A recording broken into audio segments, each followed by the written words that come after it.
Baik, hari ini kita melanjutkan pelajaran tentang Sikem. Sikem, mungkin nama yang beberapa di antara kita kurang familiar dengan kata Sikem ini. Kita sedang belajar tentang buku seri sejarah perubusan, seri kedua, pertemuan yang terlupakan, buku yang ditulis oleh pendeta Abraham Park. Dan kita Sabtu yang lalu telah melihat bersama-sama mengenai perjanjian sulh. Kenapa perjanjian sulh itu penting? Kalau kita lihat di Kejadian 15, Kejadian pasal 15, di sini merupakan tempat yang mencatat bagaimana Allah mendirikan perjanjian sulh dengan Abraham. Perjanjian sulh ini apa? Perjanjian sulh ini berbicara mengenai perjanjian sulh itu berbicara mengenai Allah hendak uh, menggenapkan rencana penyelamatannya, ya, melalui Abraham. Dan bagaimana dia melakukannya? Allah mendirikan perjanjian sulh dengan Abraham dengan cara kalau kita lihat caranya gitu ya, caranya ada binatang yang dibelah dua, kemudian aturan di zaman itu, berit atau perjanjian itu dilakukan dengan dua belah pihak berjalan di tengah-tengah. Berjalan di tengah-tengah kedua potongan binatang itu. Dan kalau kita lihat di dalam Kejadian pasal 15, di situ dituliskan bahwa yang lewat di antara potongan-potongan itu adalah suluh. Seharusnya Abraham dan suluh menggambarkan hadirat Tuhan. Jadi Tuhan yang lewat di antara tengah-tengah potongan binatang itu, sehingga perjanjian suluh ini menggambarkan bahwa perjanjian yang hendak Allah dirikan sifatnya itu sepihak. Artinya Allah bertanggung jawab, dia pasti akan menggenapi janjinya. Apa yang Tuhan janjikan kepada Abraham? Kalau kita lihat di Kejadian pasal 15 ayatnya yang ke-5 dan 6 itu bicara tentang janji keturunan. Janji keturunan. Allah menjanjikan kepada Abraham, keturunanmu akan seperti bintang di langit katanya. Dan Abraham percaya. Disitulah dia diperhitungkan sebagai orang yang benar. Orang yang benar. Setelah itu kalau kita baca lanjutannya di ayat yang ke-7 dan seterusnya, Allah menjanjikan tanah. Tanah ini, tanah tempat engkau berdiri ini akan kuberikan kepada keturunanmu untuk menjadi milikmu. Dan Abraham bertanya kepada Allah, bagaimana aku tahu aku akan mendapatkannya, aku akan memperoleh tanah ini. Pada waktu itu, Tuhan menjelaskan detail seperti apa prosesnya tanah Kanaan akan diperoleh oleh keturunan Abraham, akan dimiliki keturunan Abraham. Nah, kita minggu lalu telah lihat bersama-sama yang pertama tentang bagaimana keturunan Abraham akan menjadi budak di negeri asing katanya, di negeri asing. Dan kita tahu pada akhirnya di masa depan keturunan Abraham, yaitu anak-anak Yakub, keturunan Israel, pergi ke Mesir, dan di Mesir mereka menjadi bangsa yang besar dan mereka tinggal di sana selama 430 tahun. Setelah genap 430 tahun mereka tinggal di tanah Kanaan, mereka keluar. Tuhan menyatakan janjinya kepada Abraham dalam detail itu, dikatakan bahwa keturunan Abraham akan diperbudak selama 400 tahun.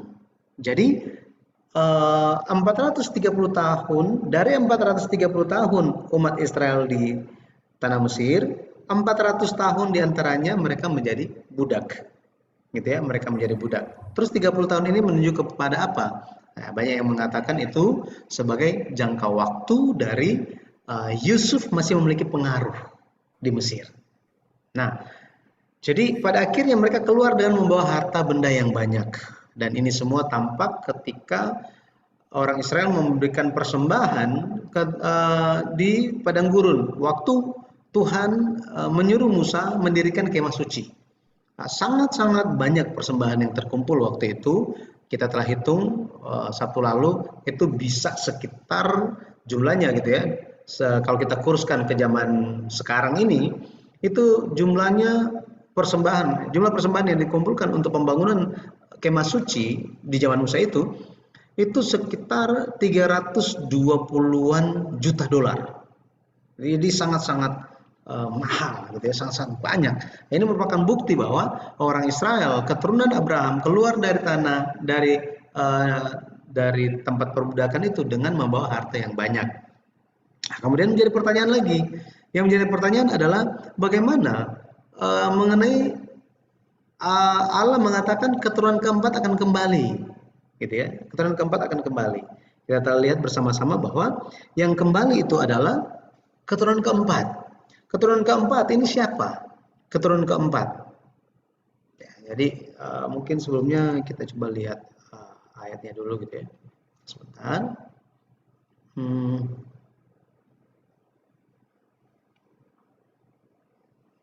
Kita lihat sama-sama. Kita lihat sama-sama Kejadian pasal 15. Kejadian pasal 15.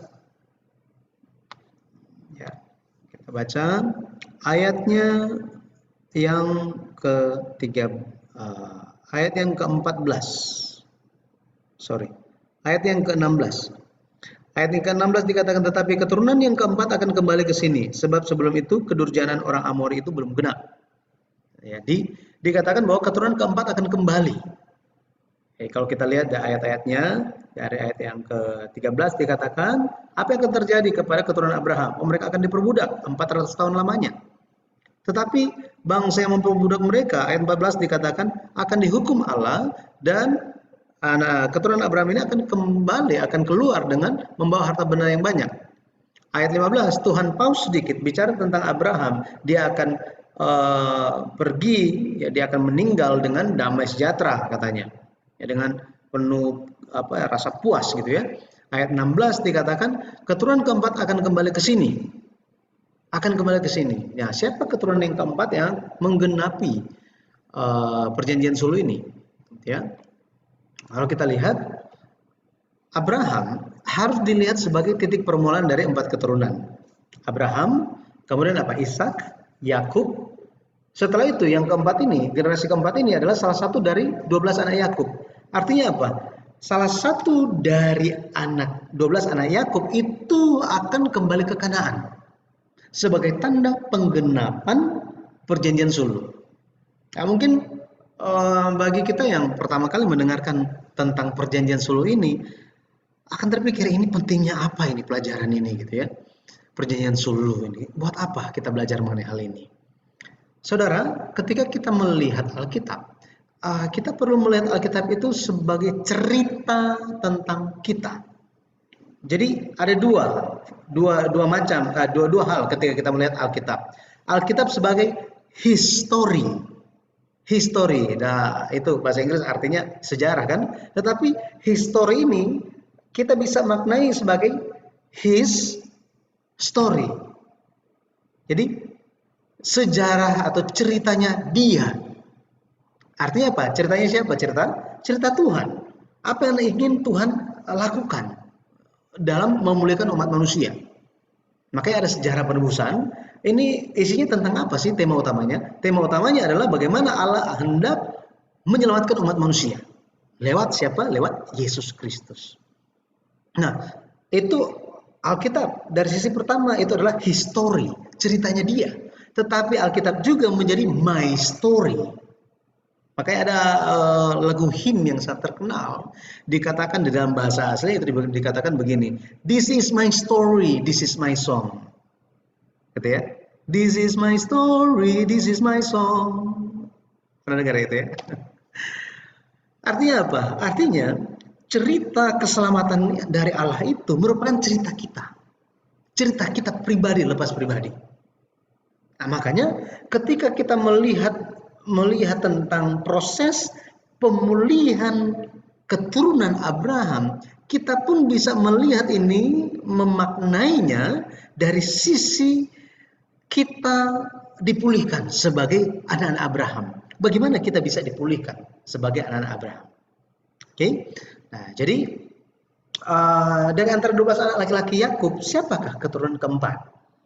Nah, kalau kita lihat dari perjanjian Sul itu didirikan dari tahun 2082 sebelum Masehi sampai kepada masuk ke tanah Kanaan, itu ada jangka waktu yang panjang, 676 tahun. Ini sangat-sangat lama gitu ya, sangat-sangat lama.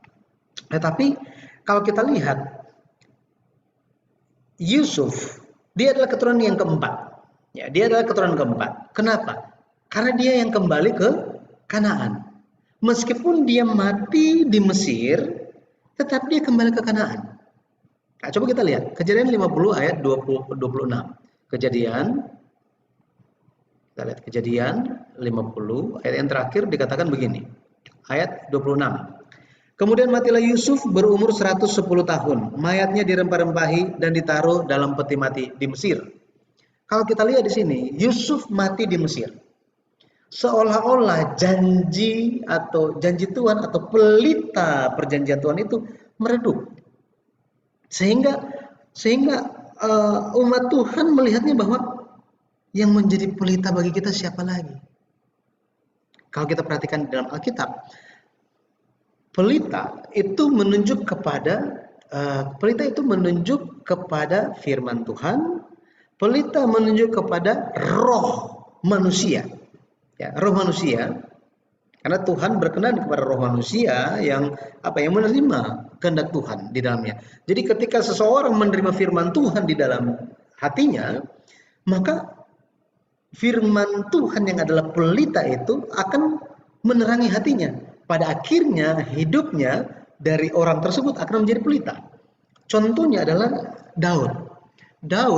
Ketika ada satu peristiwa ketika orang Israel akan maju perang, waktu itu udah cukup lanjut usia, Daud bilang dia ingin maju, tetapi bawahannya mengatakan begini, Raja, kamu jangan pergi ke medan perang, jangan sampai pelita Israel itu padam. Kalau bahasa Indonesia diterjemahkan sebagai keturunan Israel. Tetapi di dalam bahasa aslinya itu menunjuk kepada pelita. Jangan sampai padam pelita Israel katanya. Ya, makanya di dalam zaman raja-raja juga ketika raja yang baik itu meninggal dunia, itu tandanya pelitanya itu padam, gitu ya, pelitanya padam. Hal-hal seperti ini kalau kita lihat pelita itu padam, atau ada juga raja-raja tertentu yang mereka menyalakan pelita sebagai tanda bahwa mereka melihat raja-raja itu atau salah seorang raja itu sebagai pelita bagi kehidupan mereka. Nah, sekarang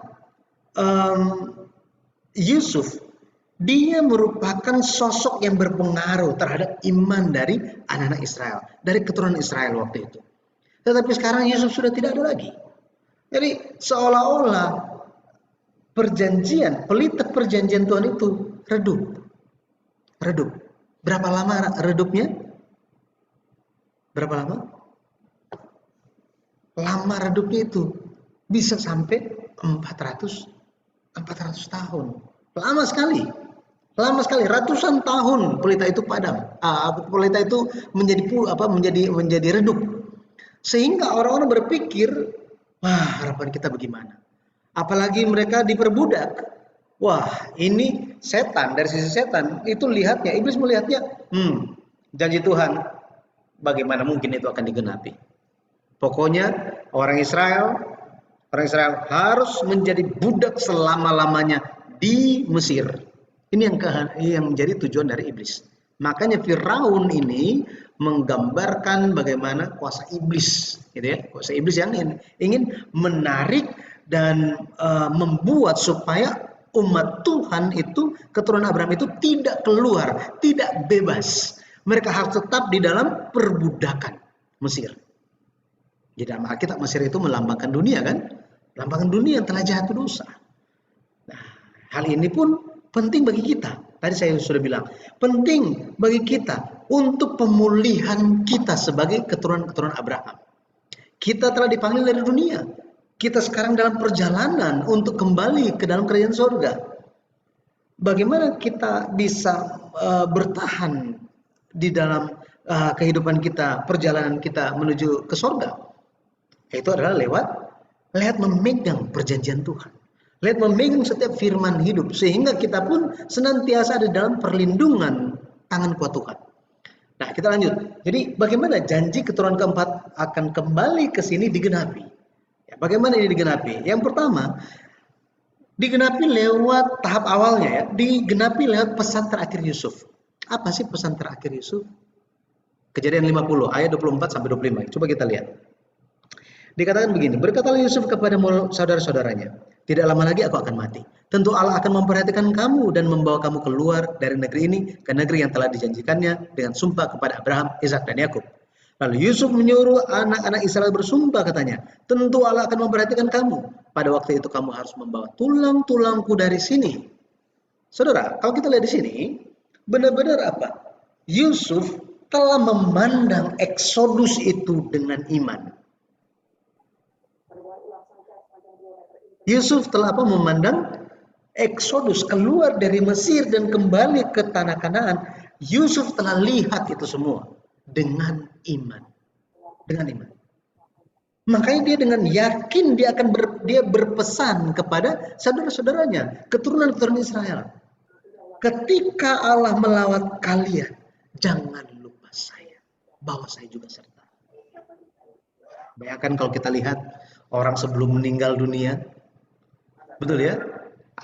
Keluarga kumpul di sekitar tempat tidurnya. Kemudian apa? Mulai ya mereka ya ada kata-kata terakhir yang disampaikan. Tetapi berapa banyak yang pesan terakhirnya mengenai pesan iman ini? Berapa banyak yang melakukan seperti itu? Itu sebabnya kita benar-benar harus memperhatikan iman kita dan iman dari orang-orang sekitar kita. Nah, di sini ada juga ketua-ketua, dosen-dosen gitu ya, dari STT-STT ya, sampai saat ini telah melakukan suatu pekerjaan besar dari Tuhan untuk apa? Untuk mewariskan iman perjanjian ini. Supaya firman Allah yang hidup itu masuk ke dalam mereka. Supaya mereka keluarga juga anak mahasiswa bisa sadar. Supaya jemaat bisa sadar bahwa apa? Oh, betapa pentingnya iman itu. Kenapa? Pada akhirnya orang-orang manusia akan kembali kepada Allah Bapa itu mau bawa apa? Tidak ada yang dibawa kecuali iman. Makanya di Ibrani 11 ayat 5 dan 6 dikatakan yang berkenan kepada Tuhan itu adalah iman. Ya, iman. Jadi janji keturunan keempat akan kembali ke Kanaan, ya, ke sini atau ke Kanaan. Itu pertama, tahap awalnya digenapi lewat pesan terakhir Yusuf. Dengan iman dia telah memandang, ya, dia telah memandang penggenapan perjanjian ini. Yang kedua, ini digenapi lewat tulang-tulang Yusuf dikuburkan di Sikem. Tulang-tulang Yusuf dikuburkan di Sikem. Yosua 24 ayat 32, kalau kita baca Yosua kita lihat ya, 24 ayat yang ke-32 dikatakan begini. Ayat 32. Tulang-tulang Yusuf yang dibawa orang Israel dari Mesir dikuburkan mereka di Sikem di tanah milik yang dibeli Yakub dengan harga 100 kesita dari anak-anak Hemor bapa Sikem yang telah ditentukan bagi Bani Yusuf menjadi milik pusaka mereka. Nah, saudara, kalau kita lihat di sini, pada akhirnya perjanjian sulh digenapi. Lewat apa? Lewat Yusuf. Tulang-tulang Yusuf dikuburkan di Sikem. Itu sebabnya bagaimana iman Yusuf yang telah melihat masa depan, telah melihat pemulihan itu digenapi, janji Tuhan itu digenapi, sama seperti itu kita pun harus melihat bahwa kita harus melihat dengan iman suatu adegan kita semua dan orang-orang yang beriman, orang-orang yang bersama-sama dengan kita di sekitar kita masuk ke dalam kerajaan surga. Kita harus bisa melihat dengan iman. Karena itulah tujuan kita. Nah, jadi betapa penting pelayanan kita masing-masing di posisi dan daerah kita masing-masing untuk memperkenalkan keselamatan, penebusan Yesus Kristus bagi banyak orang. Ya. Nah, seperti ini digenapi. Kemudian kalau kita lihat keturunan keempat itu benar-benar terjadi. Keturunan keempat akan kembali ke Kanaan itu benar-benar terjadi. Ada keunikan kalau kita lihat. Kalau kita perhatikan sebentar ya. Kalau kita perhatikan di kejadian 50 ayat 26 ya. Terus ini Keluaran 13 ayat 19. Ini ketika Exodus. Ini terjadinya 1446 sebelum Masehi. 1446 sebelum Masehi. Bayangkan, Yusuf matinya kapan? Yusuf mati? Ada ingat tahun berapa Yusuf mati?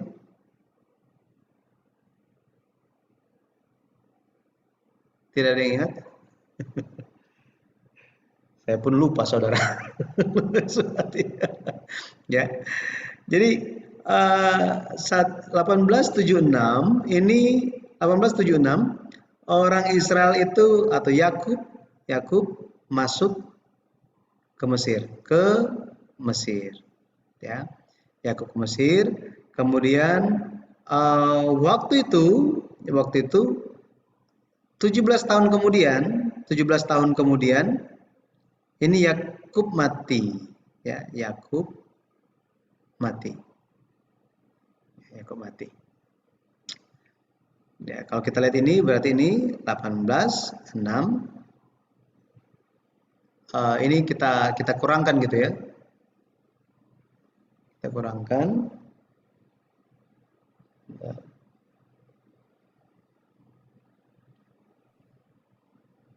Di 1859. 1859. Bentar. Saya cari penghapus dulu. Ini penghapusnya. 1859 sebelum Masehi, gitu ya. Ini Yakub mati. Oke. Jadi waktu itu kalau kita lihat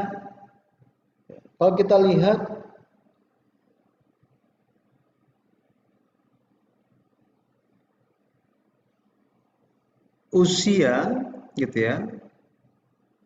Yusuf menjadi mangkubumi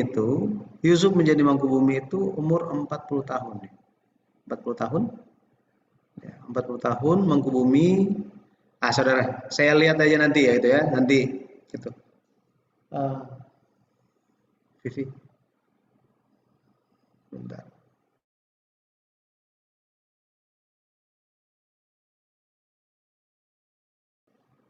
Oke. Saudara, Musa ketika suasana genting sangat mendesak bahwa orang Israel itu harus keluar dari Mesir, Musa mengingat bahwa tulang-tulang Yusuf itu harus dibawa keluar. Kita lihat dulu ayatnya ya. Keluaran, kita lihat Keluaran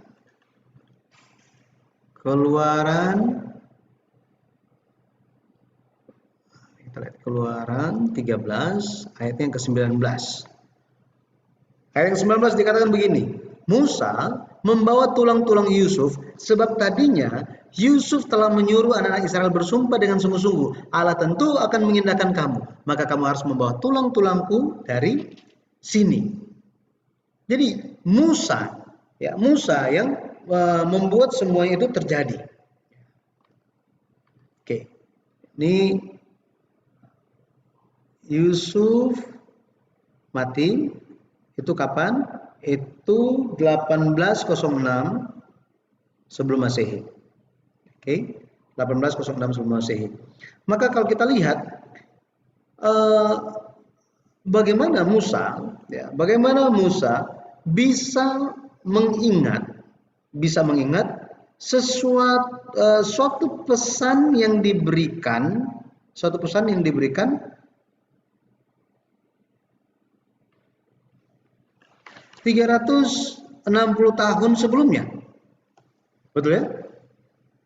Ada yang ingat apa yang terjadi, pesan dari bapak nenek moyang kita 360 tahun yang lalu?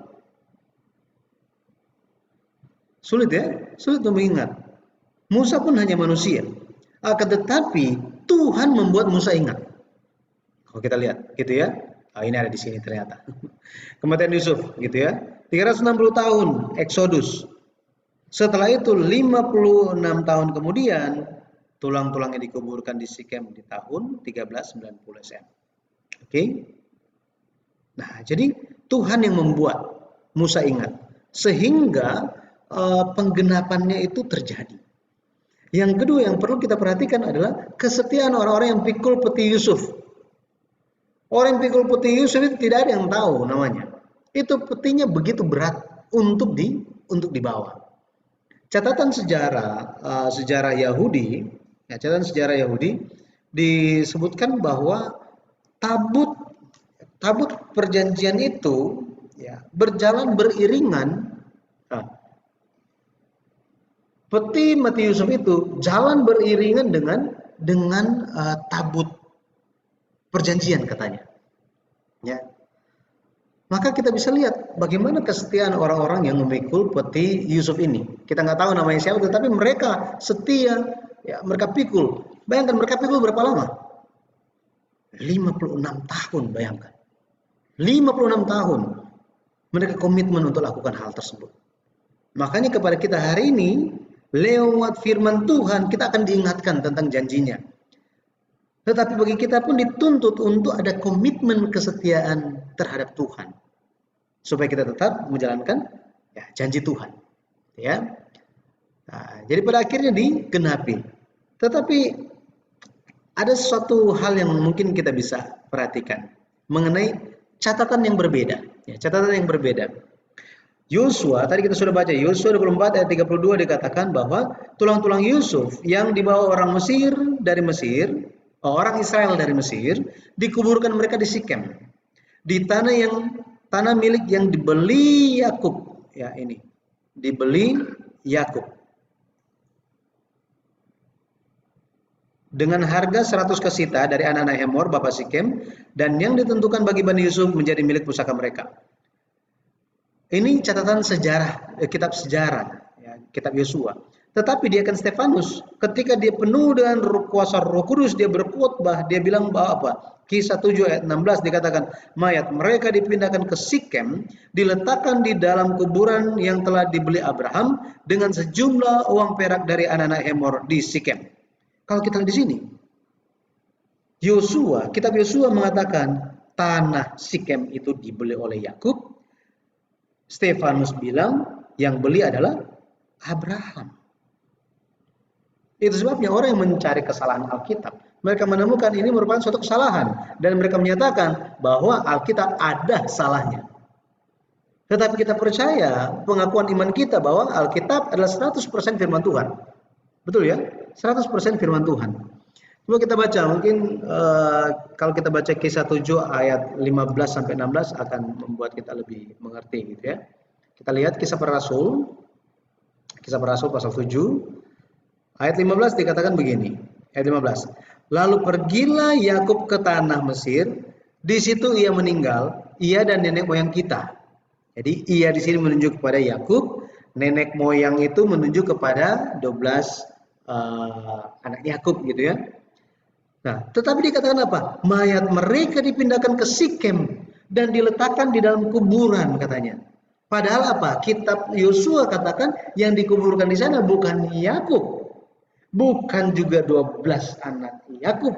Hanya siapa di sana? Hanya satu orang, yaitu Yusuf.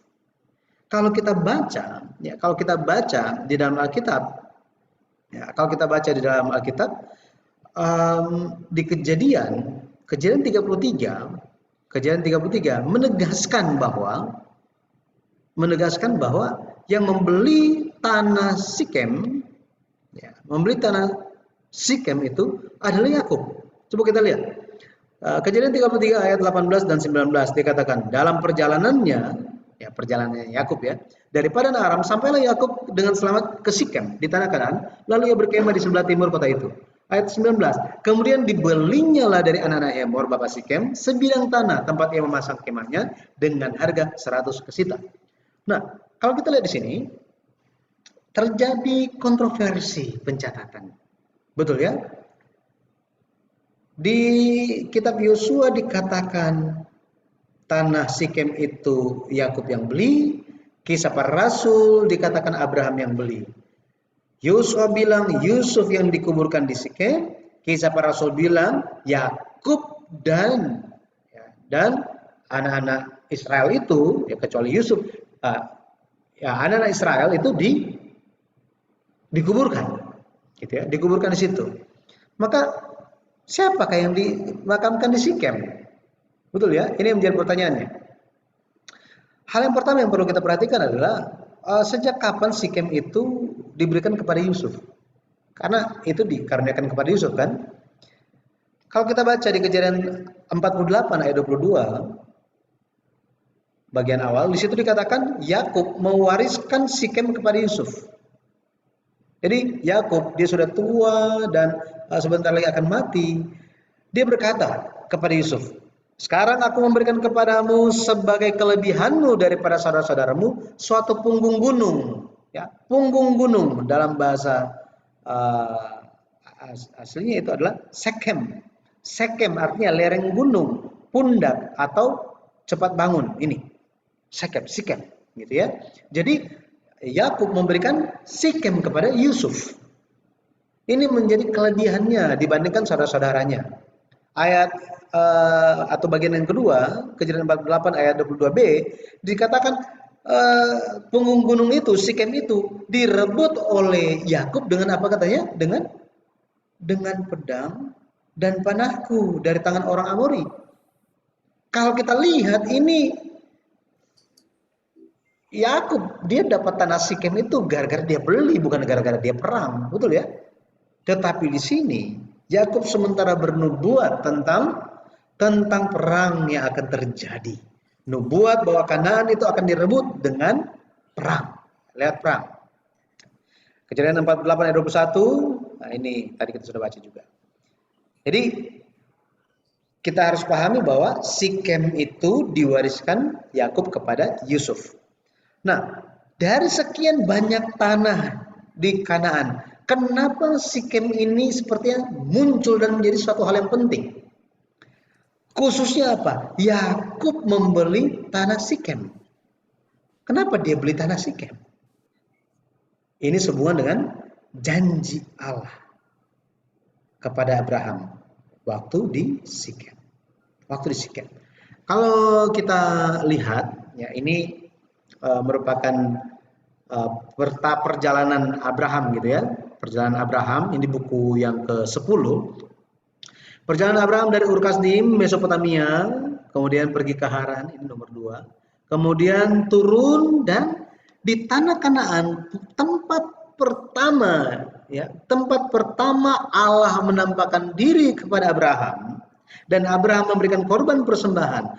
Tempat pertama Allah memberikan janji tanah Kanaan kepada Abraham itu adalah Sikem. Ini dia. Ini Sikem. Gitu ya. Jadi melewati Danau Galilea, terus turun di sebelah kiri ini ada Sikem. Ya, Sikem. Kalau kita turun lagi ke bawah ada Betel dan Ai, gitu ya. Terus sampai ke Hebron, ini Hebron. Jadi Sikem merupakan tempat bersejarah. Kalau kita baca di Kejadian 12 ayatnya yang ke-6 dan 7 dikatakan begini. Kejadian 12 ayat yang ke-6 dan ke-7 dikatakan Abraham berjalan melalui negeri itu sampai ke suatu tempat dekat Sikem, yakni pohon Tarbantin atau pohon Tarbantin. Di More. Waktu itu orang Kanaan diam di tanah itu katanya, ya, diam di tanah itu. Kalau kita baca terus, dikatakan bahwa ketika itu Tuhan menampakkan diri kepada Abraham dan berfirman, Aku akan memberikan negeri ini kepada keturunanmu. Maka didirikannya di situ mezbah bagi Tuhan yang telah menampakkan diri kepadanya. Situ Allah menjanjikan, pertama kali Allah menjanjikan negeri Kanaan kepada Abraham. Maka di sini kita bisa melihat bahwa Sikem merupakan perwakilan seluruh tanah Kanaan.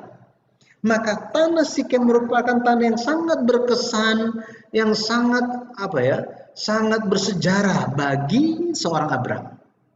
Seorang Abraham. Itu sebabnya kalau kita lihat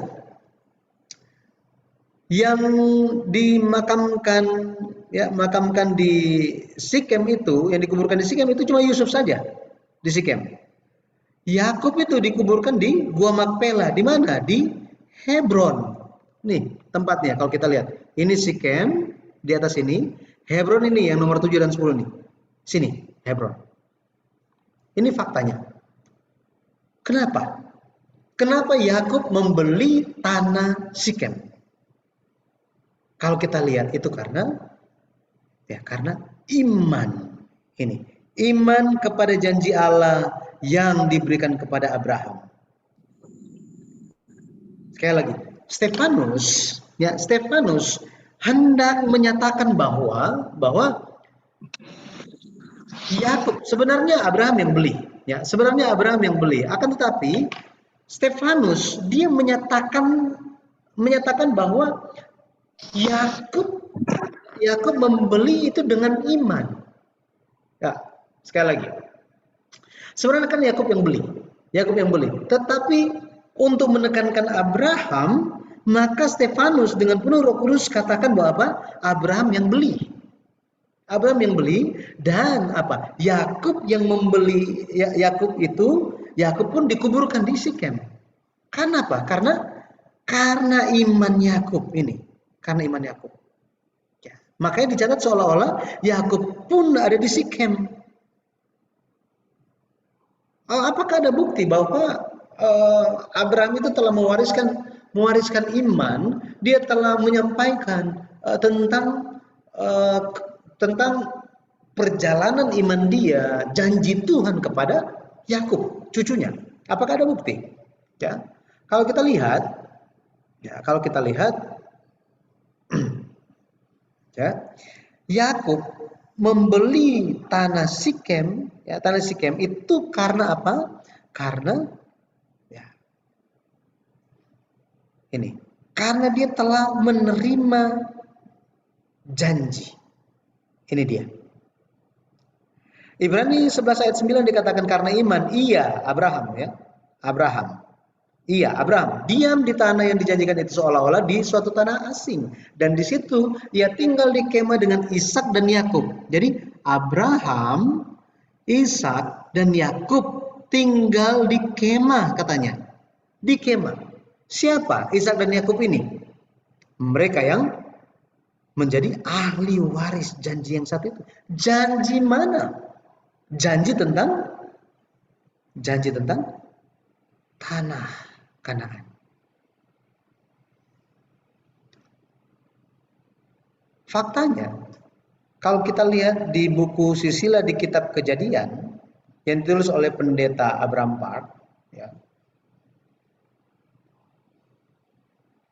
Pendeta Abraham Park menghitung kronologi hidup semasa dari bapak-bapak leluhur. Dan Abraham, Ishak, Yakub itu 15 tahun hidup di dalam kemah yang sama untuk mewariskan iman perjanjian.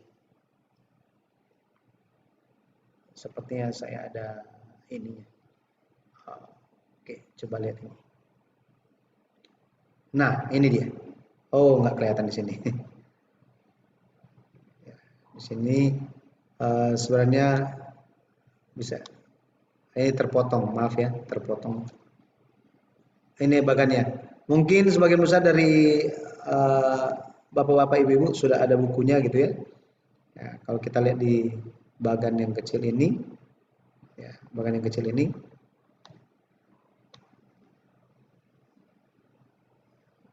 Nanti lihat aja ya bukunya ya. Ini nggak terlalu jelas di sini. Dia ada hidup semasa.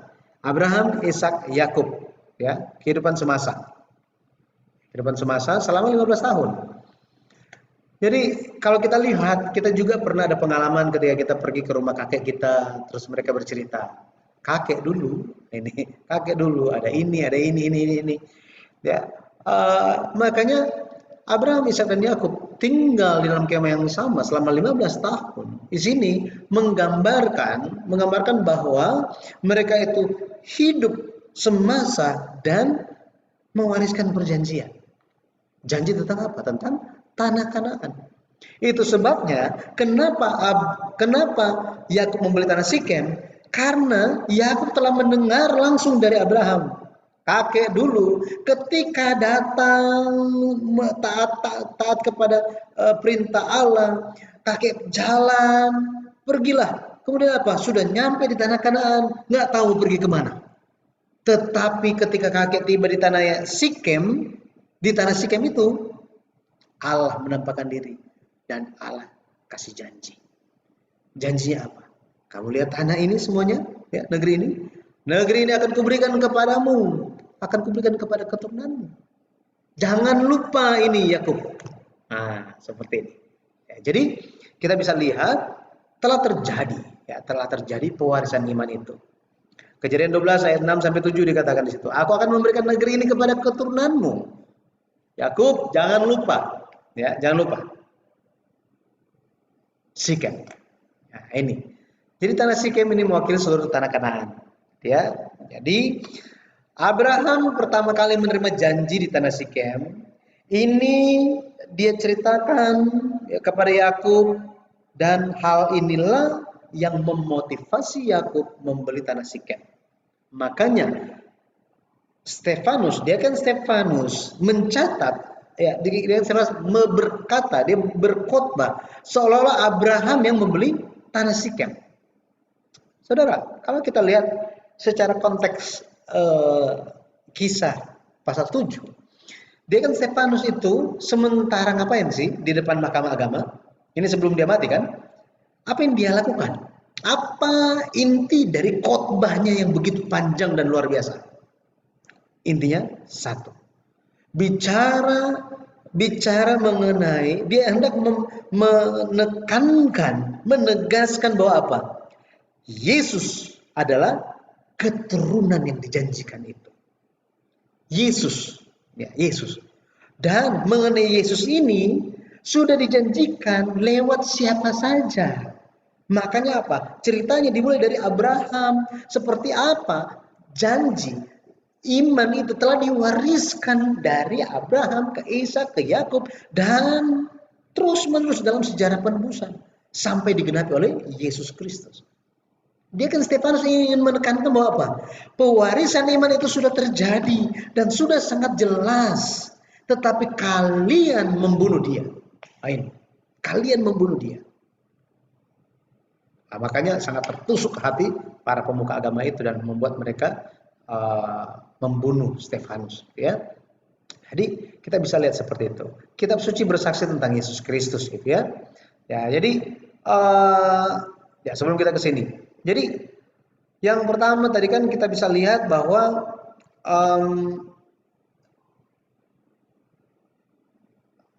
ya kita coba sebentar. Nah, di kisah 7 ayat 16 seolah-olah Yakub itu dikuburkan di Sikem. Betul ya? Seolah-olah Yakub dikuburkan di Sikem, padahal bukan di situ. Ini menunjukkan apa? Menunjukkan bahwa apa yang telah dilakukan oleh Yakub itu benar-benar diwujudkan oleh siapa? Oleh Yusuf dengan dikuburkannya Yusuf di Sikem. Stefanus sementara menekankan bagaimana iman Yakub dan iman Yusuf telah menjadi satu sampai Roh Kudus menyatakan lewat mulut Stefanus mengatakan apa? Yakub dan saudara-saudara dan nenek moyang kita mati di Mesir, dan apa? Mayat mereka dipindahkan ke Sikem. Artinya apa? Artinya iman dari bapak leluhur ini telah digenapi seiring atau di saat tulang-tulang Yusuf dikuburkan di Sikem. Makanya Allah melihat bagaimana iman itu telah diwariskan. Bagi kita pun sama. Apakah kita telah menerima warisan iman? Apakah kita telah mewariskan iman? Nah, ini menjadi pertanyaan yang penting bagi kita. Ya. Nah, kesimpulannya kalau kita lihat di Yohanes 5 ayat 39, ayat 45, 47, kemudian Lukas 24 ayat 27, ayat 44, dikatakan bahwa kitab-kitab suci bersaksi tentang Yesus. Maka tentang hal kematian dan kebangkitan Yesus Kristus pun telah dibicarakan, telah dinubuatkan lewat kitab suci. Dalam hal ini, kalau kita lihat, Sikem merupakan tempat penggenapan perjanjian sulh. Tempat bagaimana pemulihan umat Tuhan sebagai pemulihan keturunan Abraham sebagai umat Tuhan yang bebas dari perbudakan, ya, dari perbudakan Mesir. Itu diwujudkan semuanya lewat penggenapan ini, ya. Tulang-tulang Yusuf dikuburkan di Sikem.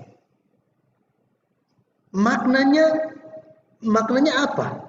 Bagaimana ini bersaksi tentang Yesus Kristus, tentang pekerjaan penebusan Yesus Kristus? Kata Sikem itu berasal dari kata kerja sakam yang berarti membawa beban berat atau bahu. Membawa beban berat, memikul atau bahu. Ini bahu. Pada akhirnya Sikem ini dari sudut pandang sejarah penebusan memiliki makna Yesus di kemudian hari akan membawa beban umat manusia. Yesus memikul salib dan mengambil semua dosa manusia dan menyelesaikan, sehingga apa? Manusia tidak lagi di dalam belenggu perbudakan dosa, tetapi menjadi manusia yang bebas. Manusia yang bebas sebagai anak-anak Allah. Ini. Kemudian arti yang kedua adalah bangun pagi-pagi atau subuh. Pada akhirnya ini memiliki makna sejarah penebusan. Yesus itu bangun di pagi-pagi hari. Dia bangkit. Maka Sikem, tempat penggenapan perjanjian sulh ini, merupakan hal yang menggambarkan kematian dan kebangkitan Yesus Kristus. Intinya bersaksi tentang apa? Bersaksi tentang pemulihan kita semua yang adalah anak-anak Allah.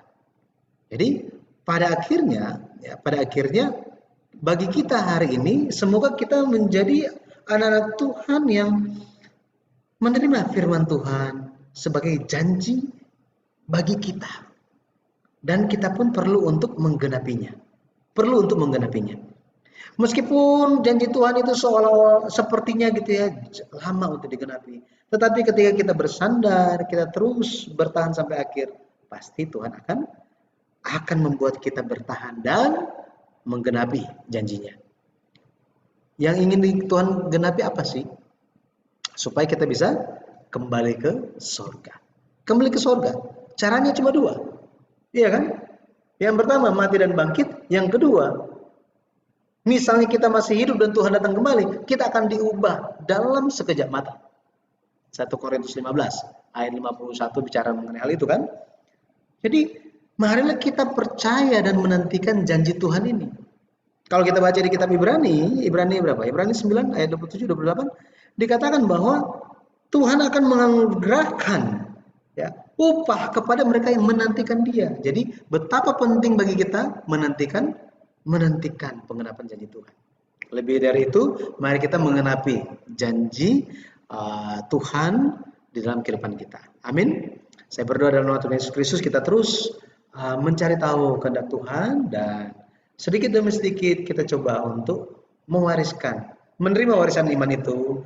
Jadi ketika kita mendengarkan khotbah di hari Tuhan, di dalam kelas-kelas belajar ini, mari kita mendengarkannya dengan hati yang apa ya, yang benar-benar menantikan Tuhan. Gitu ya. Dengan demikian kita pun sedang percayalah kita sementara menerima warisan iman. Menerima warisan iman dan kita bisa mewariskan iman kepada orang-orang di sekitar kita. Ya, sekali lagi saya berdoa kita bisa melakukannya. Ya. Nah, kita sampai di sini. Di kesempatan berikutnya kita akan bicara mengenai perjalanan Yakub